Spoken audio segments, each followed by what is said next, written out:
Comfort zone அப்படின்ற ஒரு விஷயத்தை நம்ம எல்லாருமே கேள்விப்பட்டிருப்போம். ஸோ கம்ஃபர்ட் ஜோன் எந்த அளவுக்கு வந்து நம்மளோட ப்ரொடக்டிவிட்டியும் அட் த சேம் டைம் வந்து பார்த்திங்கன்னா நீங்கள் க்ரோ ஆகிறதையும் ரொம்ப வந்து ஸ்லோ டவுன் பண்ணிடும். ஸோ எனக்கு அந்த மாதிரி விஷயங்கள் நிறைய டைம் நடந்திருக்கு. ஸோ இன்றைக்கி நான் ஒரு பெட்டரான பொசிஷனில் இருக்கிறதுக்கு மெயின் ரீசன் என்னென்னா, எப்போல்லாம் எனக்கு வந்து பார்த்திங்கன்னா கம்ஃபர்டபுளாக ஒரு இடமோ இல்லை ஒரு ஜாபோ எனக்கு ஃபீல் ஆச்சுன்னா, நான் என்ன பண்ணுவேன்னா நெக்ஸ்ட்டு அன்கம்ஃபர்டபுளான ஒரு சுச்சுவேஷனுக்கு நான் என்னை மூவ் பண்ணிக்கிறதுக்கும் என்னை ஷிஃப்ட் பண்ணிக்கிறதுக்கு பார்ப்பேன்.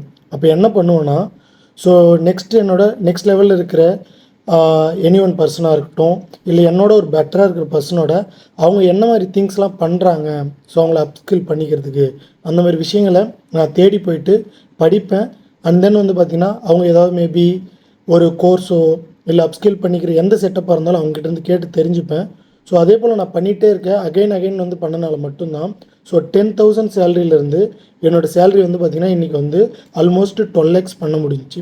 ஸோ நெக்ஸ்ட் டைம் வந்து பார்த்திங்கன்னா நீங்கள் ரொம்ப கம்ஃபர்டபுளாக ஒரு இடத்துல ஃபீல் பண்ணுறீங்க, எனி ஜாப் இல்லை ரொட்டீனாக ஒரு ஒர்க் இருக்குன்னா, ஸோ ஜஸ்ட் வந்து பார்த்திங்கன்னா அதை சேஞ்ச் பண்ண ட்ரை பண்ணுங்கள்.